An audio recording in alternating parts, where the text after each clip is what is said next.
Hey, how's it going, everyone? I'm Sam. Welcome back. This is Cult Movie Mania episode 2, a show where I like to showcase some pretty cool movies that I picked up and I want to showcase to you guys at home. You know, I love watching movies, we all do, but I think the biggest joy is sharing them and just kind of getting people to check out new stuff. You know, there's nothing better than getting someone excited to see something new and finding out how much that they loved it or hated it. You know, either or is just like, it adds to the conversation, and that's what I hope that this channel does. Speaking of which, if you're new to the channel, I'm your host. My name's Sam. I do this show every single week. Check out the YouTube channel. There's a whole backlog of videos showcasing weird cult horror movies, heavy metal records, film scores on vinyl. If you like any of those things, then this is the place for you. I love physical media. I love collecting it. I love showcasing it to you guys. I just like getting people excited about what I love. That's my biggest joy in life. So, without further ado, let's get started, shall we? This first pick right here is from the Severin film sale, not this most recent Black Friday one, but over the summer. This item was pretty hot. It was pretty hot item, and it's none other than Frankie and His Pals, the new release from Intervision. Intervision is a subdivision of Severin, and I will blind buy anything that they put out. Their more newer stuff like The Masked Mutilator or Feed the Light, love it. I was first turned on to them through, I saw Things, which I just blew my head. I just absolutely love the movie. If you want to see what I consider to be like the most bizarre shot on video oddity, then like you have to check out the Canadian film Things. That is its whole league of its own. But Frankie and His Pals, this is a title that never really got beyond the mom and pop shops that were immediately in the area where this film was filmed. And it wasn't until now it's widely available. And they put out like a little limited edition number. As you can see, it's some numbers out of some bigger numbers over here. I guess that's pretty cool. But it stars, Frankenstein and the whole gang. You got Dracula and the Mummy, blah, blah, blah. Got this little weird Beetlejuice looking guy down here. Essentially, they descend upon a small town looking for gold, and lo and behold, this town is celebrating Halloween night, and their festivities include a whole lot of debauchery. So it's kind of like this weird, like, monster sex comedy romp, with like a farting Frankenstein. I've never seen this film before. Don't know much about it. All I know is that A, Intervision, sold. B, extremely pink. Whoever made this pink mock-up, whoever did this, whoever's responsible for this, my hat's off to you. There's just like nothing better than looking at your collection where it's all black bindings and then like this beautiful pink one right here. So my hats are off to you. I am a big fan. And again, I have not seen this film. I'm not sure what to expect, but like Intervision's track record has always been good in my book. So I am beyond excited. So again, this is Frankie and His Pals, put up by Intervision, readily available now. Feel free to pick it up and join the mayhem. This next one is no stranger. Let's get it over with. Bam, Suspiria. Dario Argento, giallo masterpiece, staple of Italian horror. There's not much to say about this film beyond anything. I mean, everyone knows the story of Suspiria. But it's worth noting that these guys, Synapse Films right here, sorry it's a little small, they did a 4K restoration, which I caught in theaters at the IFC Center. And I was just blown away because I've seen this movie so many times, but never before have the colors popped or the score from Goblin just like cracked that loud. It was just so pure, just so clean, but just so raw, and it like retained everything that you love about seeing Suspiria. And if you have not seen Suspiria, it's violent. It's got like these incredibly well staged, like operatic scenes of violence. I can only liken it to an opera singer elongating a note, because these scenes are like almost slow down to a point where you see and you feel each and every second slowly creep by, and it's violent. It's that colorful, bright red Technicolor kind of blood. but it kind of approaches this weird boundary of becoming this kind of like almost like beautiful, like in a very surreal kind of fashion, you know, yeah, it's violent, but like I don't really consider it to be exploitive, or like overdone. And clearly there are going to be countless people who do think that it's overdone, but the way that it's just filmed is just so magnetic. It's so operatic, to be honest. Like there's just like movements inside these small scenes of violence being committed, and it always just stuck with me, you know, and it continues to stick with me. And honestly, I'm glad to pick up this 2-disc set because no collection is complete without it. So again, Dario Argento, Suspiria, Synapse Films put this out, beautiful 4K restoration on blue. Grab it while you can.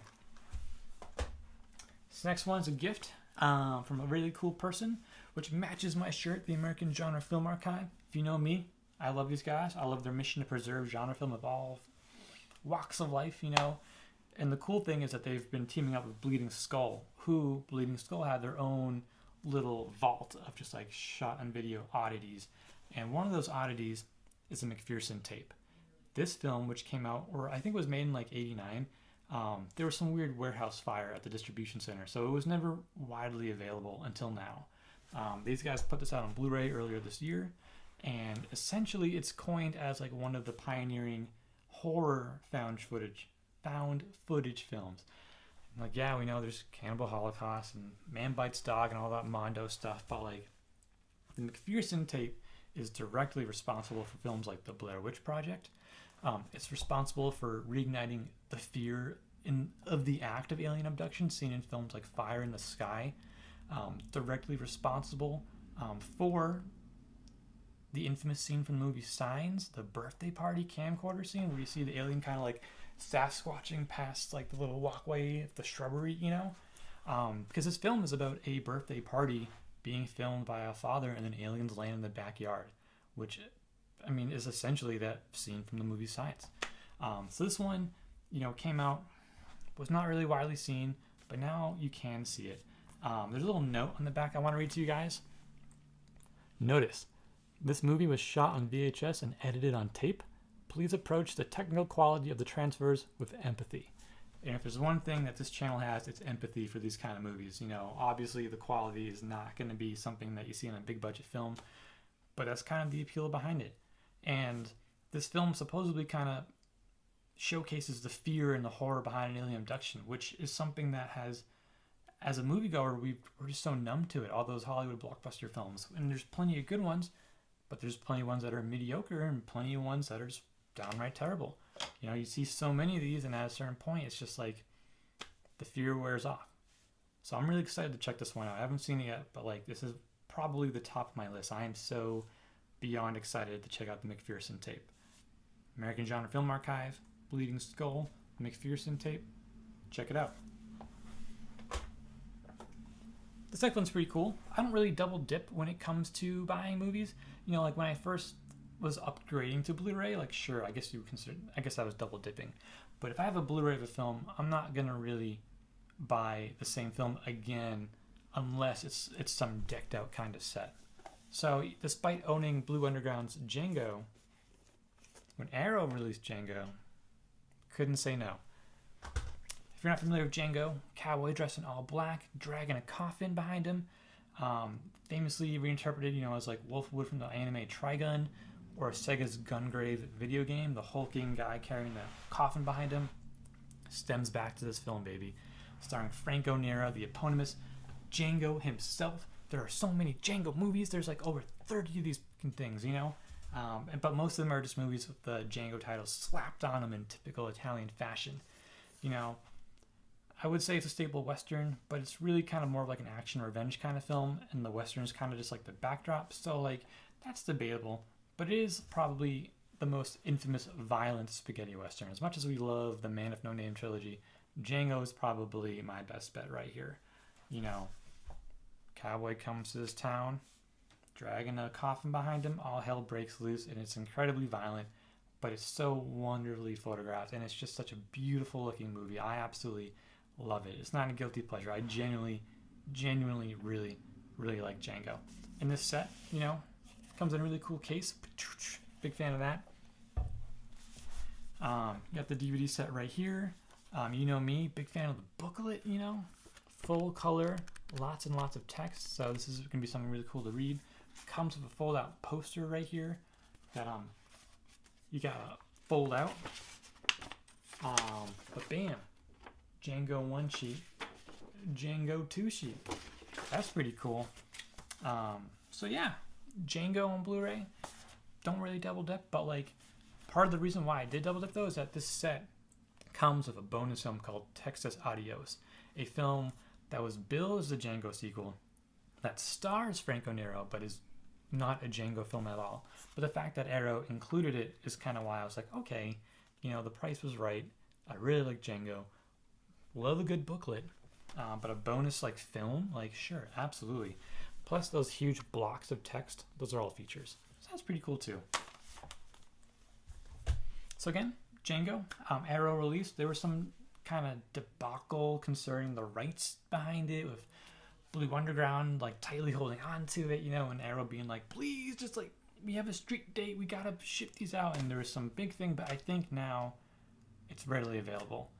So if you haven't seen Django and you like action films, you like Western films, you like violent Westerns, like you have got to check out Django. It's gonna be totally worth it.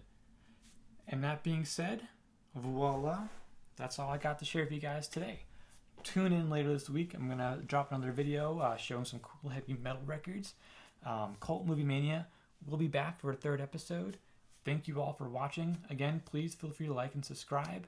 I love sharing with you guys. If you got cool recommendations, drop them in the comments. I'm always hungry for new stuff that I want to share. Expand my knowledge, share some trash with me, and I'll show it on here hopefully one day. Most importantly, thank you everyone for sticking around. Thank you for watching. Literally means the world to me. I love doing this, and the response has been really cool. So, all I gotta say, thank you all. Thank you again. I'll see you all next time. Take care, everyone.